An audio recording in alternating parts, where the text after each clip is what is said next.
Hello, everyone, and welcome to Feminist Question Time, brought to you by Women's Declaration International, the leading global organization defending women's sex-based rights against the threats posed by gender identity ideology.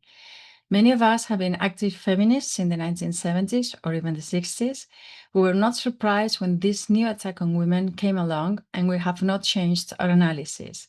In 2018, we wrote a declaration on women's sex-based rights, which lays out our position, and it has been signed by 40,055 people from 160 countries, and it is supported by 552 organizations. To promote the Declaration on Sex-Based Rights for Women, we have volunteer activists, including country contacts from every continent. Please join us. You can also become a member of WDI to help our work by volunteering or donating.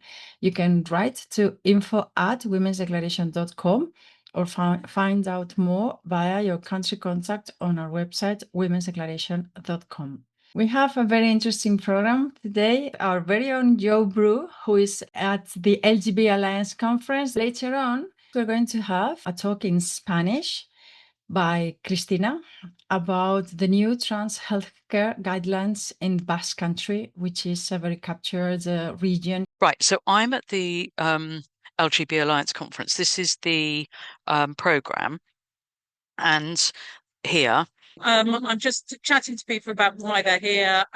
Only events in the world probably where actual lesbian, gays, and bisexuals can get together and stuff that takes right and gender critical so yeah, Berlin. You were talking, weren't you? Yes. Yeah. So you talk I was on the Gen Z Fights Back panel, so we're all members of the LGB Alliance Friends Group for under 35. So we were just talking about the difficulties we've had in like mainstream LGBT space and the importance of friends group. So yeah. Brilliant. Thank you very much. Hopefully I was all right. I'm not gonna Perfect. Settings. Of course, assume it just Hi everyone. I'm Stella. Volunteers here at the LGBT Alliance Conference 2026. Everything's going well. It's buzzing at lunchtime here, and yeah, I'm told there's a bit of a different feel to the conference this year. A bit more of a triumphant. I don't know if that's success. Yes, what about TRAs outside? Have we got any of them? We have no organised protests. That's for about half an hour ago when I was last out there. So that is a change from previous when big followers subside. Yeah. And you're a volunteer here, which is great. What are you doing? Everything. Wherever I'm needed, I'll jump in, but primarily on the front desk, checking people in. Hi, Heather Binning here from the Women's Rights Network. That's us, member. Well, I'm here at the LGBT Alliance annual conference. It's a fantastic day. It's a great venue. We've just had lunch and been fed very well. But it's a really, really informative day with some fantastic sessions, which was particular. First session today was from very young adults, but young adults, lesbian and gay people talking about the issues that they have been facing and coming across. And it's been hugely informative, and it's so inspiring to see so many young people here. Fabulous. And some of them were saying that they're getting support from WRN locals. They are. Thank you so much, which is very noticeable, isn't it? That so many women around the country are saying WRN is their big support. We're getting quite a lot of name checks in that young people, and our members are putting in touch with other members across the country, across the geographic groups that we have. Getting in touch and making a big difference. So, yeah. So everybody join WRN, go along to the groups. There was such a real diversity of young people all talking about the same sort of issues that they had when finding the world and the way in which to be lesbian or gay. There's very few opportunities for those people to come. It's just been such a good opportunity. There's no substitute for actually meeting in real life, talking to each other. You can see connections being made. You can see political things coming out of it, but you can also see just the joy that people take in being together as lesbians in particular. and gay men. I'm Lynn Odson. In terms of what I'm doing here, I'm partly with Lesbian Labour and LGBT Labour, which, you know, both set up to give a different voice within the Labour Party. And for lesbians in particular, we felt like we weren't being listened to at all. We just weren't being seen or listened to. And that's why we set up Lesbian Labour, and we want to have a direct influence on what happens within the Labour Party. You know, that policies, we should be involved in discussions, they should listen to us, they should talk with us. We should have a voice and not be lost within the general alphabet soup. Hi, I'm Liz Kelly, and I am a researcher on violence against women and girls. I just went to a very moving session about chemsex in gay men's relationships. And I think there's a kind of sexual violence that's happening in gay men's communities that as feminists and lesbians, we need to pay attention to, because it has parallels to that happens to women and girls. I also, like Lynn, thought the young people session this morning was incredibly moving.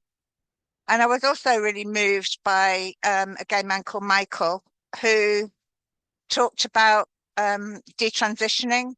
And there were beautiful bits in it where, when he was asking his question, he was sat talking to his sister, and his sister said, well, why can't you just be gay Michael again?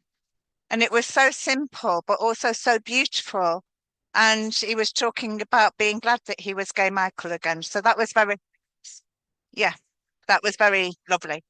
The LGB Alliance conference in London, where we're going to launch the book Kindred in Chaos, 19 lesbians in the age of gender identity. So now I'm here with lots of badass lesbians, TERFs, and some really nice gay men. Looking forward this session of the book with Julia Long as a moderator, and Miranda Imperial and Alison Ellis in the panel, the contributors. Labour Women's Declaration exists to hold the Labour Party to account on sex-based rights for women, girls and lesbians. And we work in Parliament, and we also have an activists group where we're members of the Labour Party or supporters or trade unionists who work within our networks to bring the government and the Labour Party into line with supporting women's sex-based rights, basically. That's what we do. And we work cross-party, and we also work within our groups as well. LGBA have been running conferences for 5 years now, and I've volunteered for all 5, although I didn't make one because I had COVID. And it's an amazing event. All I do as a straight supporter is volunteer, do whatever I can to support the event so that all the LGBA people can get on and enjoy the event and listen to the address situations that are going on. And it's always wonderful to meet people and chat, catch up with old friends. I'm a lesbian, been out for 30 years. I have 2 children, and I believe in the supremacy of the definition of sex, basically. Are you having a good time? I always like it. Yeah, I see people that I know.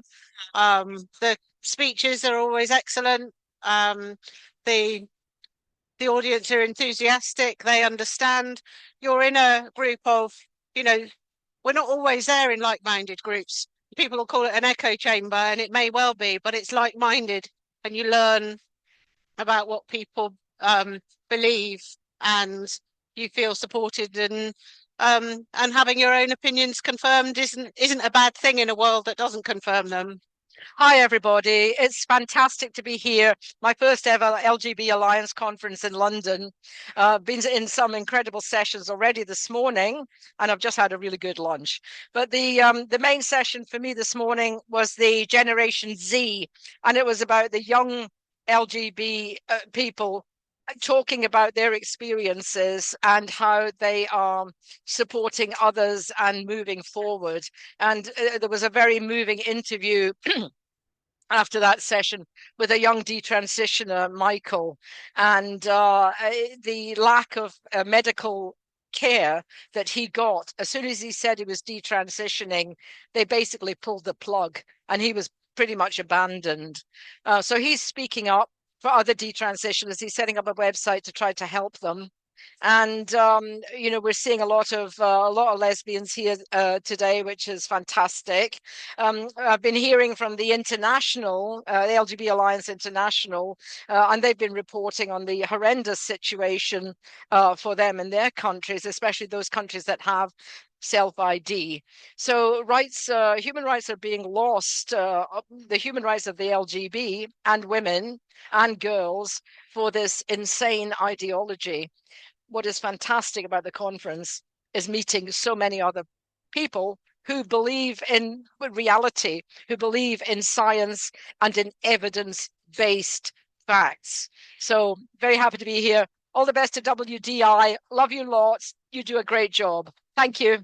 This is, I think, my 4th LGBT Alliance conference. So I come and I take part in the sessions, but also I'm usually responsible for the lesbian labour stall, which I am today. Response that we've had, 1 or 2 people have rushed up and said, you must be lonely. And I think it's because of the state of the government. But our argument is if we weren't in the Labour, we were all members of the Labour Party. We might not agree about what the government is doing on many issues, but the one thing we think is if we weren't there trying to speak to ministers and MPs, then who? Hi, this is Melina from Germany. It's fantastic to be here. It's my 2nd LGBT Alliance conference.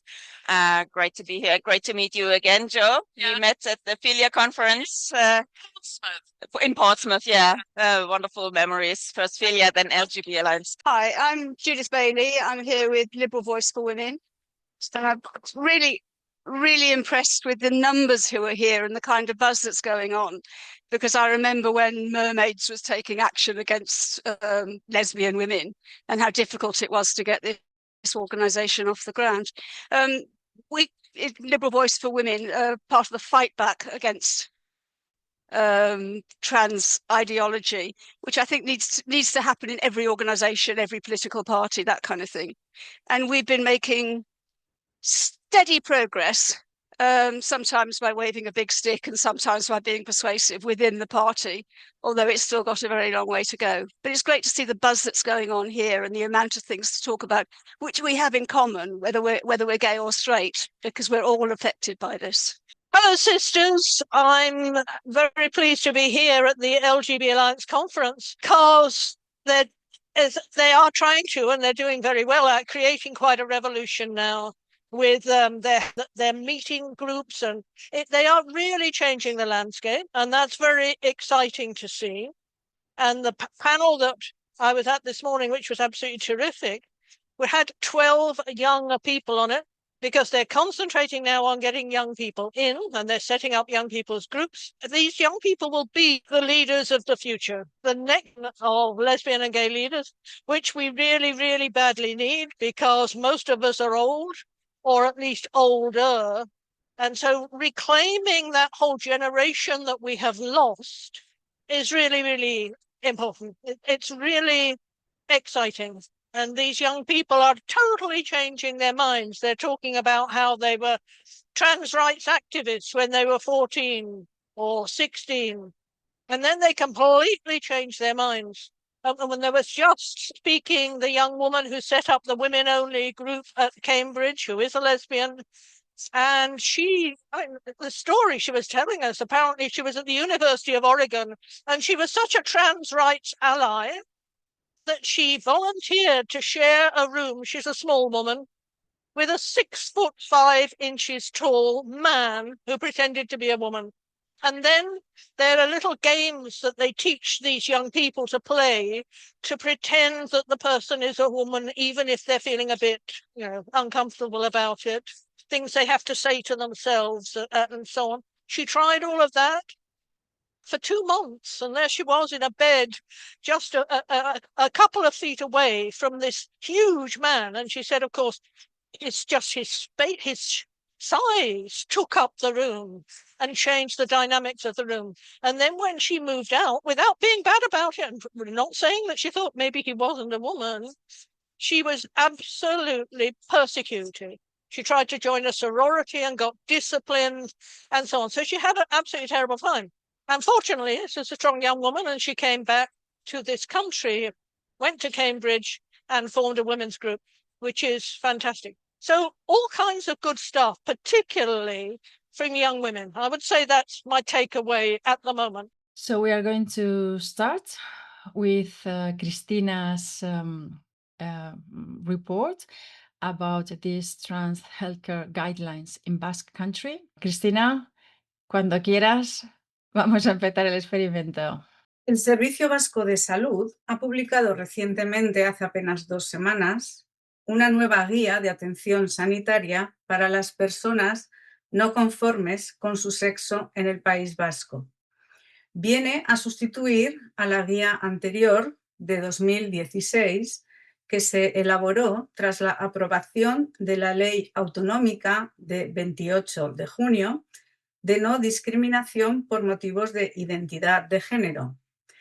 En 2024 se aprobó una nueva ley que modificaba esta, por lo que han creído necesario actualizar también la guía. Aquí están las portadas de las 2 guías, a la derecha la de 2016 y a la izquierda la actual. Ya vemos un cambio en el lenguaje. En la de 2016 el título era Guía de Atención Integral a las personas en situación de transexualidad y abarcaba los ámbitos educativo, social y sanitario. En la guía de 2026 ya el título es Guía de Atención Sanitaria para las personas trans en Euskadi y se centra en el ámbito sanitario. Esta nueva guía tiene 66 páginas frente a 106 de la guía anterior. Ha sido elaborada conjuntamente por profesionales de la medicina, la psiquiatría, la psicología y grupos transactivistas. El prefijo trans, que significa literalmente al otro lado de o a través de, aparece 255 veces en 66 páginas. El término identidad aparece 41 veces, el término sexo 27 veces y género 53 veces. He intentado utilizar la terminología identitaria lo menos posible y cuando lo hago va entrecomillada. También me he enfocado más en la incidencia de los procesos de hormonación y cirugía en niñas y mujeres. Vamos a ver brevemente un contexto histórico previo, cómo hemos llegado hasta aquí. Voy a centrarme en el siglo XXI. En 2002 nace la Asociación Transexualidad Euskadi. Ese mismo año el gobierno vasco crea Berdindu, un servicio de información y atención a la diversidad sexual y de género, dirigido a lesbianas, gays, trans y bisexuales. En 2007 nace otra asociación, Errespetus. En 2009 se crea la Unidad de Identidad de Género en el Hospital de Cruces para la atención a personas adultas, de momento. En 2012 el Parlamento Vasco aprueba la Ley de 28 de junio de no discriminación por motivos de identidad de género y de reconocimiento de los derechos de las personas transexuales. En 2013, la Unidad de Identidad de Género empieza a tratar a menores. En 2015 se constituye Crisalis, una asociación de familias de menores no conformes con su sexo, con 8 familias en aquel entonces. Y ahí empiezan ya los contactos con el gobierno vasco. En 2016, un año después, este gobierno publica la primera guía de atención integral a personas en situación de transexualidad, en la que Crisalis participa activamente. Ese mismo año se administran bloqueadores de la pubertad por primera vez en el País Vasco a una menor de edad. 2 años después, en 2018, se suicida una adolescente de 16 años que esperaba su tratamiento de hormonación, y esto marcó bastante el impacto tuvo bastante impacto en la sociedad. Un año después, en 2019, se presenta NICEN, Asociación de Familias de Menores Trans, subsidiaria de Chrysalis. Ese mismo año se modifica la ley de 2012 para avanzar hacia la despatologización, y en 2024 se vuelve a modificar la ley ampliando la protección y el reconocimiento a estas personas.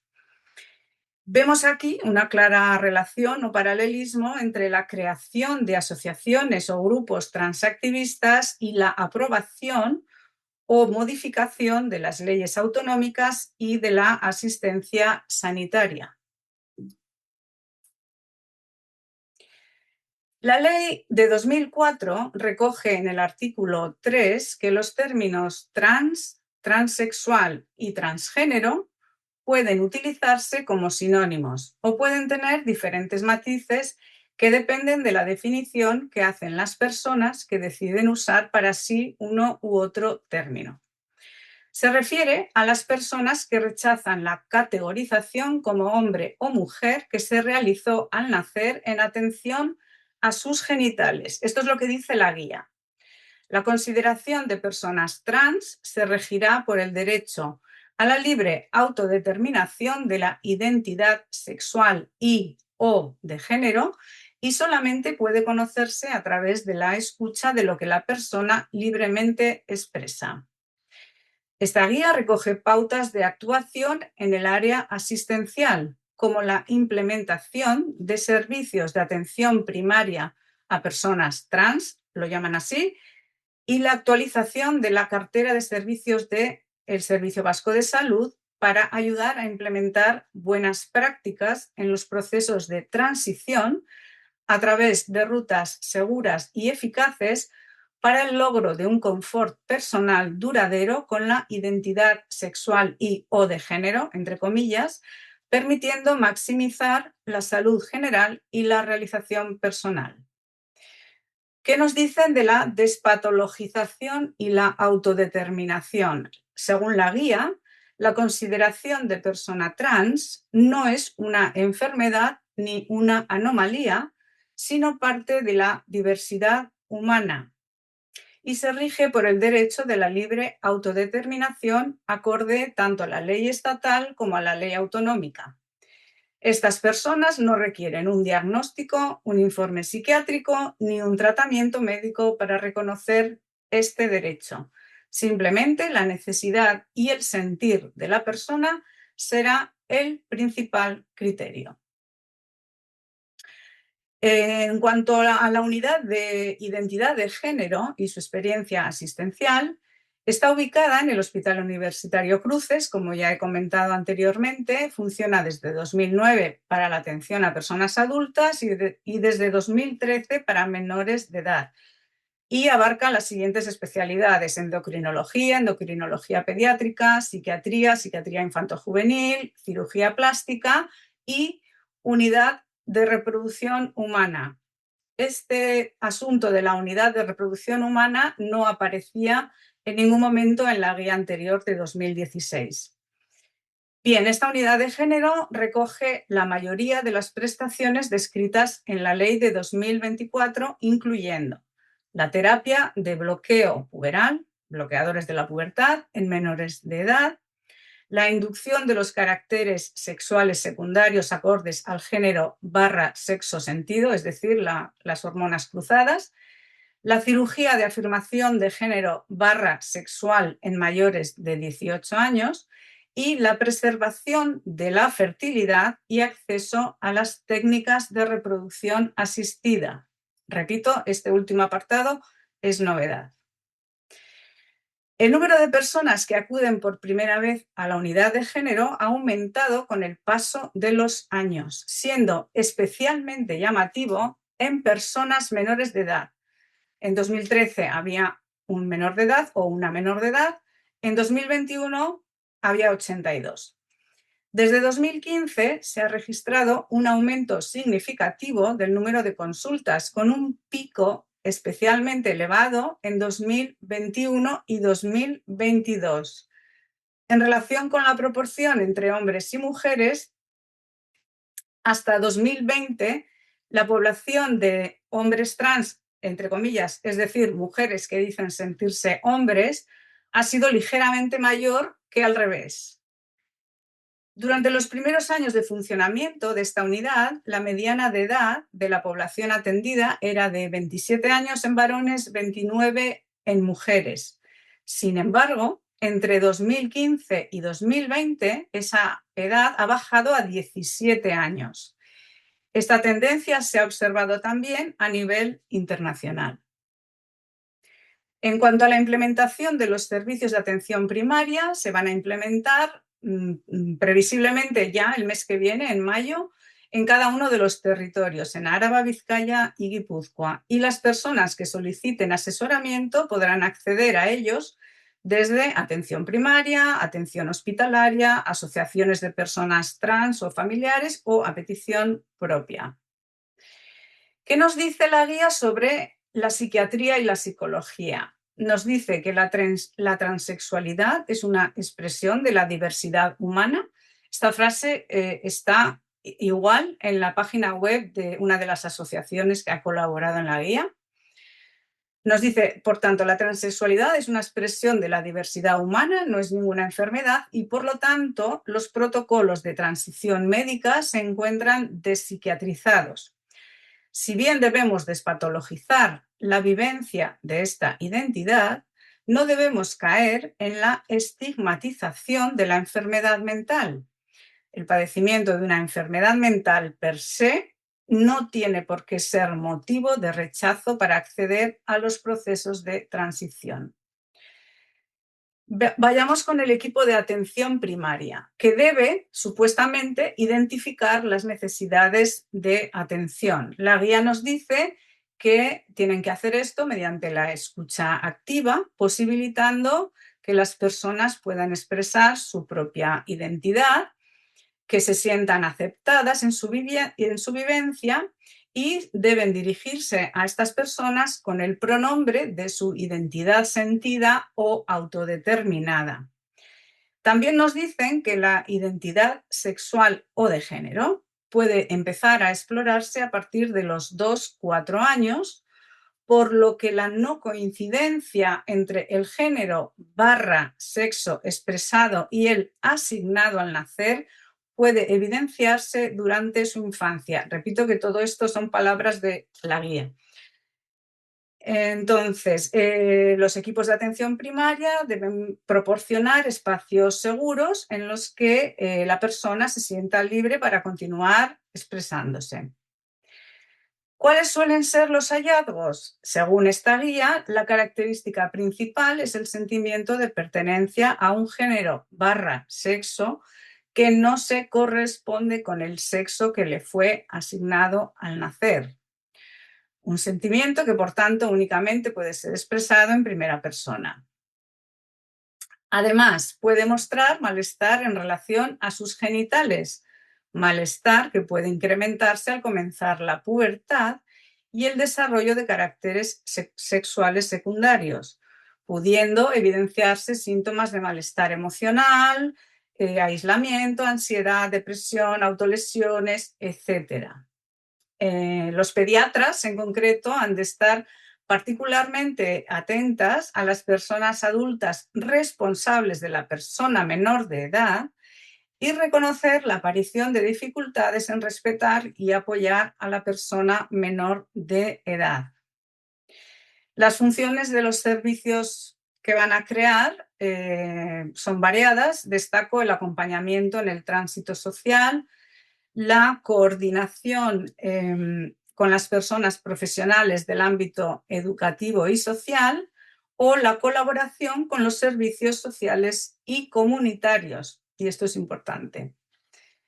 Vayamos con la terapia hormonal. ¿Qué nos dice la guía sobre la terapia hormonal? La prescripción de estos tratamientos se realiza en los servicios de endocrinología, Si la edad es inferior a 15 años, endocrinología pediátrica.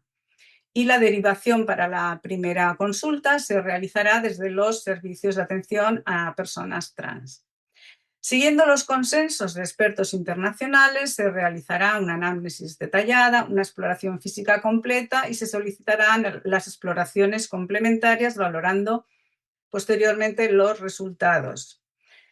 Se les dará un consentimiento informado escrito y al final nos dice, muy importante, que todas estas personas han de tener la oportunidad de tomar decisiones, sea cual sea su edad, sobre su fertilidad antes o después de iniciar la terapia hormonal y o antes de recibir tratamiento quirúrgico. Es decir, deberían acudir a la unidad de reproducción humana y esto no aparecía en la guía de 2016.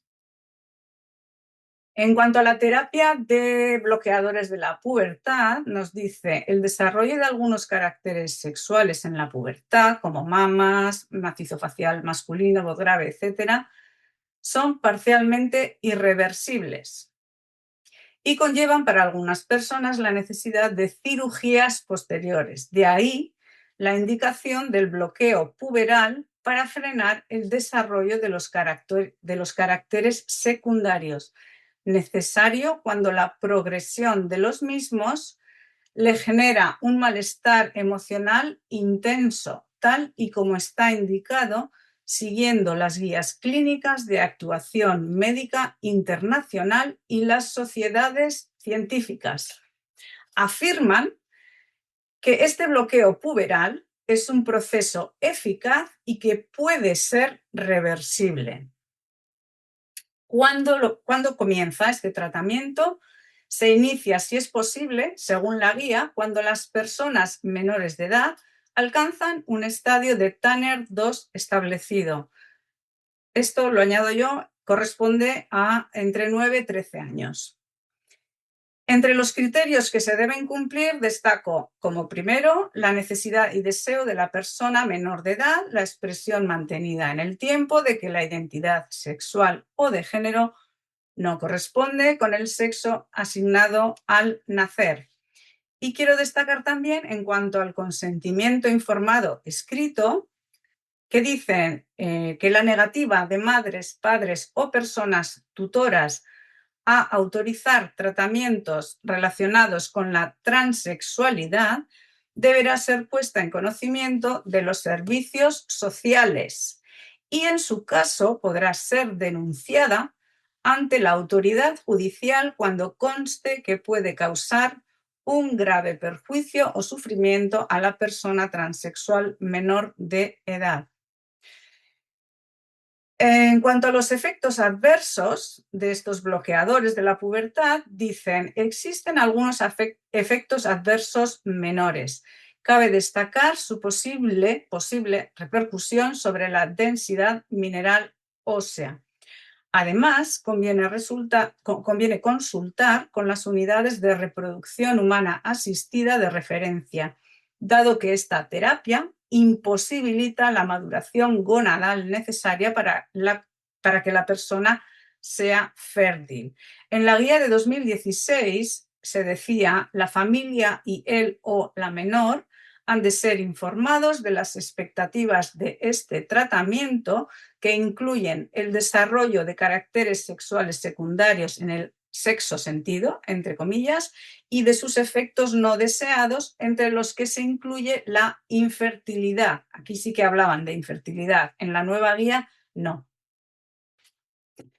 En cuanto a la inducción de los caracteres sexuales, como la guía los llama, del género o sexo sentido, es decir, la terapia hormonal cruzada, nos dice la guía que empieza a una edad individualizada, hay que valorar cada caso. Entre los criterios, el primero, como en el caso de los bloqueadores, será el deseo y la necesidad expresados por la persona. Entre las contraindicaciones, algunos autores han apuntado ciertas contraindicaciones y hay que valorar que haya ciertas patologías previas como patología hepática, insuficiencia renal, etc. En cuanto al medicamento, resultados y reversibilidad, se utiliza el estradiol transdérmico y diversas presentaciones de testosterona. Dicen que es recomendable empezar por una dosis baja e ir incrementando de forma progresiva a lo largo de 2 años, y los cambios físicos esperados con la terapia hormonal en tratamientos masculinizantes serían la profundización de la voz, un aumento variable del clítoris, crecimiento del vello facial, el cese de la menstruación con una amenorrea a los 2-3 meses de comenzado el tratamiento, etc. Nos dicen también que los efectos adversos del medicamento en tratamientos masculinizantes, una vez más, incido, están, por ejemplo, la eritrocitosis, una hepatotoxicidad, síndrome de la apnea de sueño, elevación de la tensión arterial, microtromboembolismos pulmonares, etc.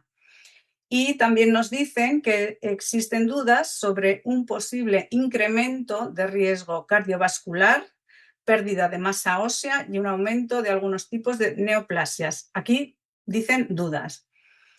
En la guía de 2016 eran más específicos con los efectos adversos y además incluían la infertilidad. ¿Hasta cuándo se deben utilizar estas hormonas cruzadas? Bueno, pues dicen una vez más de forma individualizada, y en cualquier caso, antes de cualquier intervención quirúrgica, es recomendable suspender el tratamiento con estradiol durante una semana por el riesgo tromboembólico que conlleva la inmovilización.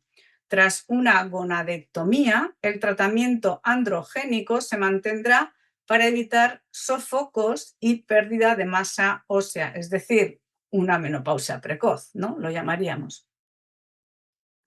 Pasemos a hablar de las intervenciones quirúrgicas.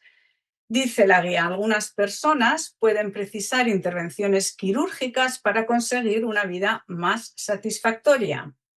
¿Qué criterios se deben cumplir? Aquí el primero es ser mayor de 18 años y el deseo y necesidad expresados por la persona pasa a ser el segundo. En cuanto al consentimiento informado, destaco que aquí sí que reconocen la irreversibilidad de la cirugía y al final dicen, mediante este consentimiento la persona se responsabiliza de la decisión de hacer cambios irreversibles en su cuerpo.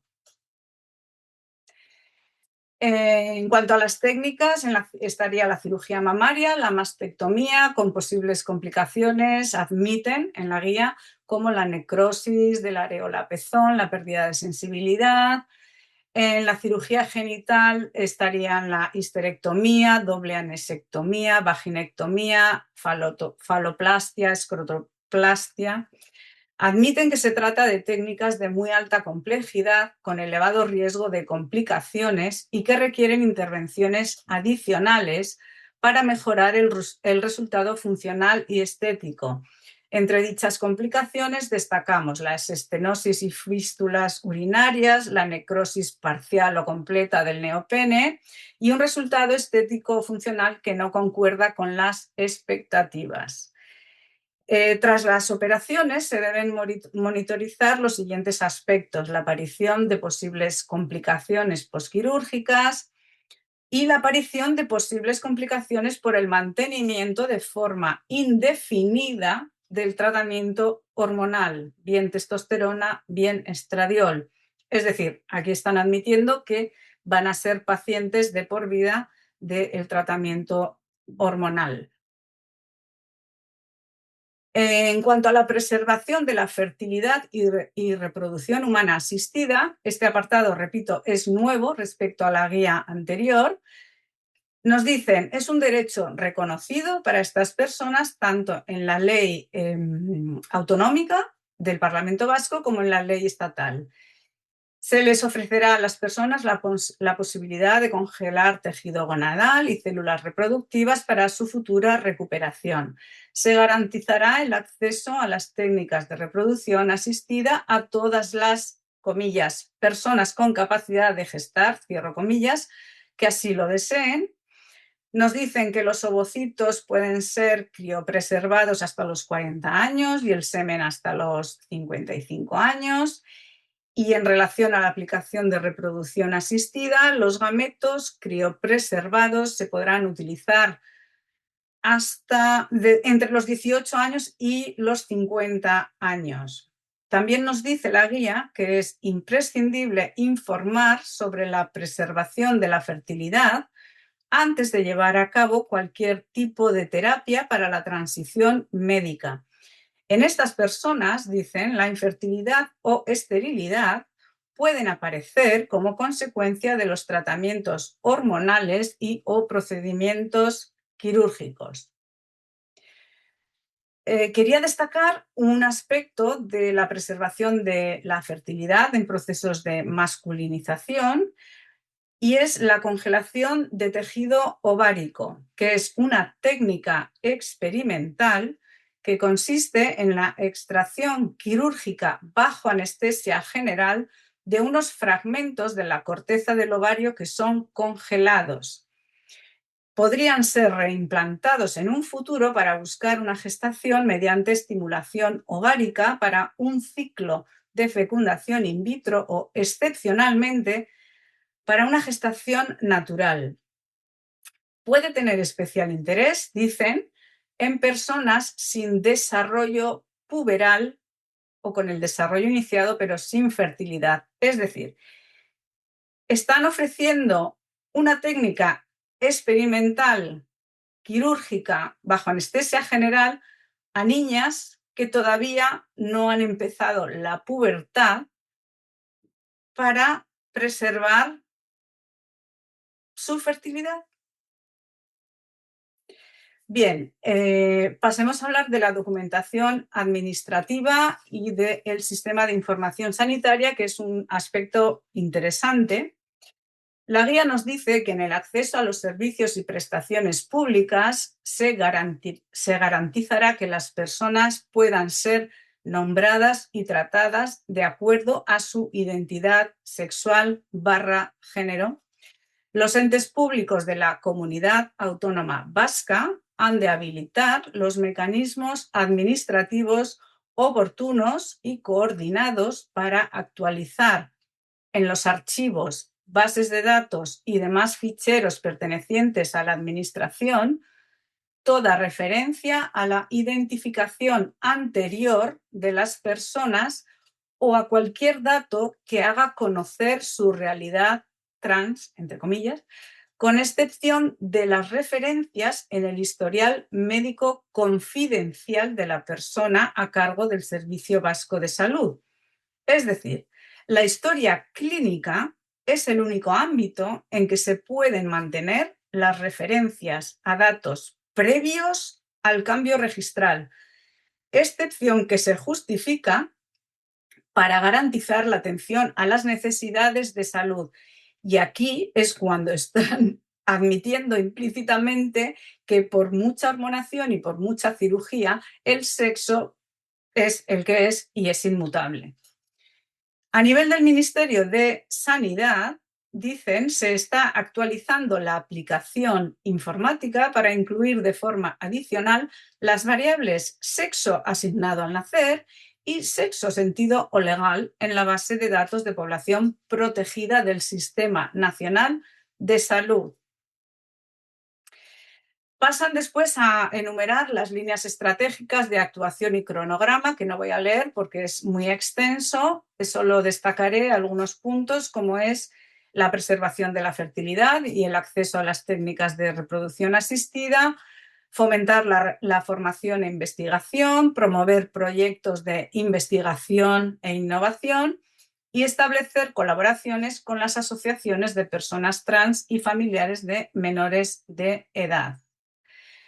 Entre los documentos de interés que citan y el grupo de trabajo de la guía, me ha llamado la atención uno en concreto, es una guía australiana sobre atención y tratamiento para niños y niñas y adolescentes trans y de género diverso de 2020 del Royal Children's Hospital, que actualmente se encuentra en revisión. Entre las asociaciones encontramos varias: Loratus Lotu, Asociación para Personas Trans Adultas; Naisen, Asociación de Familias de Menores Transexuales, que ya he mencionado antes; Errespetus, Asociación Vasca para la Defensa y la Integración de las Personas Transexuales; y Lumagorri, Asociación contra el cis-heterosexismo, que además gestiona Ikusgune, el Observatorio contra la LGTBI+ fobia de Vitoria-Gasteiz. Hasta aquí lo que sale en la guía. Ahora quiero comentar que en la de 2016 había menos colectivos transactivistas. Solamente una persona está presente en ambas. Entonces pertenecía a Chrysalis y ahora está en Naisen. Y que se nota y mucho la influencia de estas personas y colectivos en la nueva guía, al haberse eliminado, por un lado, datos específicos sobre los tratamientos y sus efectos adversos, y haber incorporado, por el otro lado, un mayor número de conceptos propios de la ideología identitaria queer. También, como he comentado, se ha añadido todo el apartado de la reproducción y preservación de fertilidad que no aparecía en la anterior. Llama la atención que se acabe de presentar esta guía teniendo en cuenta que varios países como Suecia, Finlandia o Reino Unido están revisando sus leyes y tratamientos sobre menores trans, entre comillas, adoptando enfoques más prudentes con mayor evaluación psicológica. En Francia se ha frenado el uso de bloqueadores de la pubertad por consejo de la Academia de Medicina, debido a los efectos secundarios como el impacto en el crecimiento, el debilitamiento óseo, el riesgo de infertilidad, consecuencias emocionales e intelectuales y, para las niñas, síntomas que recuerdan a la menopausia. Y, por otro lado, se ha publicado hace poco un nuevo estudio realizado en Finlandia.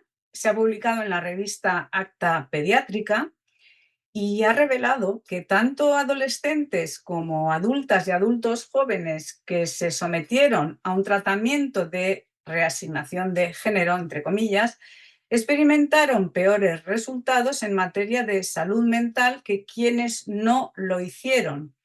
Según este estudio inusualmente exhaustivo, la salud mental parece empeorar después de someterse a las intervenciones hormonales y quirúrgicas que las clínicas de género promueven como salvadoras. El estudio afirma que entre los adolescentes que se sometieron a una reasignación médica de sexo, la morbilidad psiquiátrica aumentó notablemente durante el seguimiento, pasando del 9,8% al 60,7% en los chicos que se autoidentifican como chicas y del 21,6 al 54,5% en las chicas que se autoidentifican como chicos. Este estudio retrospectivo a largo plazo, realizado por Sami Matti Ruska y sus coautores, incluye a 2.083 pacientes con trastornos de identidad de género que tenían menos de 23 años en el momento de su derivación a clínicas especializadas. El 38,2% se sometió posteriormente a intervenciones médicas. El doctor Ruska y sus colegas revisaron el historial de tratamiento psiquiátrico de los pacientes con lo que llaman disforia de género en el momento de su primera cita en las clínicas de género de Finlandia y más de 2 años después. La mediana del seguimiento fue de casi 5 años y el máximo de 25.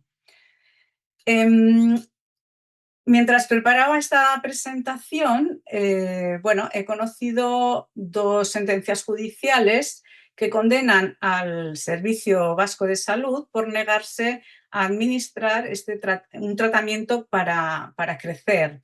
El Tribunal Superior de Justicia del País Vasco ha obligado al Servicio Vasco de Salud a abonar un tratamiento de la hormona del crecimiento que una familia guipuzcoana, a la que se le negó en 3 ocasiones, ha costeado de su bolsillo a un hijo menor que desde su nacimiento tiene importantes problemas físicos en su aparato digestivo. Esto ha pasado también con otra niña y el Tribunal Supremo ha obligado al servicio a la sanidad vasca a reintegrar 22.580 euros.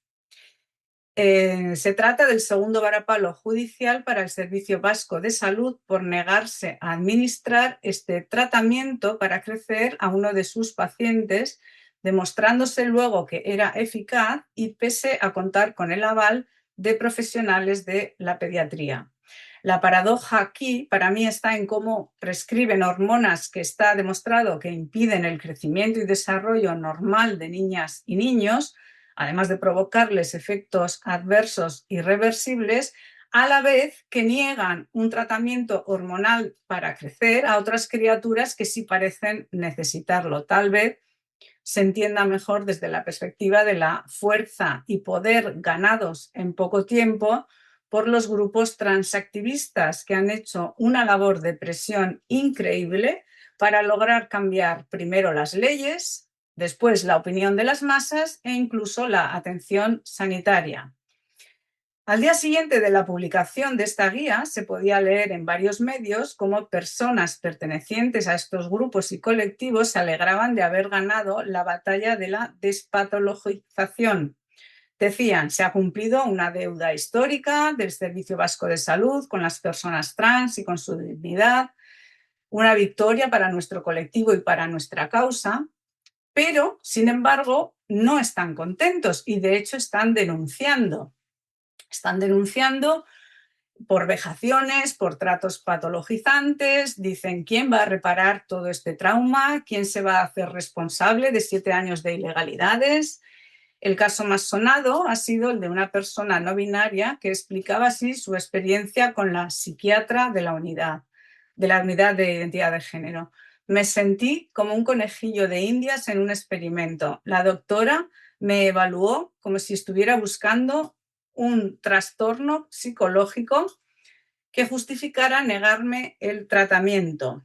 Según expuso la denunciante en rueda de prensa frente al Hospital de Cruces en agosto de 2024, la facultativa de salud mental llegó a sugerir que podría estar confundida y que su identidad podría ser producto de una agresión sexual previa. En el no binarismo a veces vemos antecedentes de abuso sexual y rechazan todo lo femenino por lo que ha ocurrido, asegura esta persona que le dijo la psiquiatra. Entonces, no es lo que quieren. Otra asociación transactivista, Sumintrans, no deja de aspirar a cumplir su reivindicación fundacional, la abolición de la unidad de identidad de género en favor de una atención médica de proximidad. Sobre los servicios de atención primaria, dicen, no son lo que queremos como personas trans. Están denunciando transfobia por parte del Servicio Vasco de Salud y quieren reparaciones, por lo que están preparando una denuncia colectiva a la unidad de identidad de género. En sus testimonios dicen cosas como que una psiquiatra les dijo que tras la pandemia se había puesto de moda ser trans y que por eso tenía que tener cuidado con el perfil de gente que hubiera tenido historial de salud mental, como depresiones fuertes o trastorno límite de la personalidad, porque tendían más a subirse al carro y ver las hormonas como solución a todos sus problemas. También dicen que les negaban el tratamiento por ser no binarios o por tener obesidad. Leyendo sus testimonios se puede apreciar las trabas que les estarían poniendo, ¿no?, a la vista de sus problemas de otra índole. Y parece claro que desde la psiquiatría de la unidad de género se estuviera intentando frenar de alguna manera este boom.